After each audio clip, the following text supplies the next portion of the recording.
It looked like a scene out of history. Donald Trump, Vladimir Putin, walking side by side in Anchorage, Alaska. The world froze when the cameras captured the two of the most polarizing leaders alive, meeting on American soil with one word hanging in the air: peace. But why Alaska? And why now? For months, rumors swirled of secret talks. Ukraine's war dragged on, nations dug in, and diplomacy seemed hopeless. Yet suddenly, Anchorage, a city thousands of miles from Washington or Moscow, became the stage for a meeting no one thought possible. The symbolism was sharp. Alaska is the bridge between the United States and Russia, closer to Moscow than to Washington. A frozen reminder of the Cold War and maybe, just maybe, the place where a new chapter could begin. Trump arrived first. No fanfare, just the sound of engines and cold Alaskan wind. Minutes later, Putin's plane descended, stark and commanding against the gray sky. Then came the walk. Neither smiled, neither waved, but step for step, they moved together across the tarmac. The silence between them spoke louder than words. Inside a guarded convention hall, talk stretched for hours. Officially, the agenda focused on Ukraine, possible ceasefires, humanitarian corridors, prisoner swaps, but everyone knew the stakes were far higher: the balance of global power, the test of egos, the clash of ambition.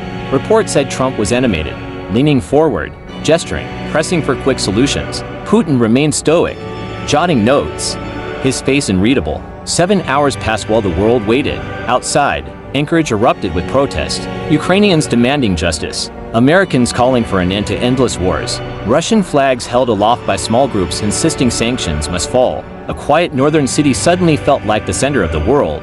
And then finally they emerged.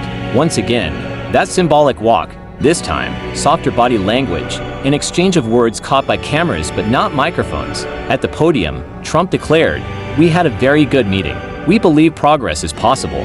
Putin followed, cautious. Dialogue has begun.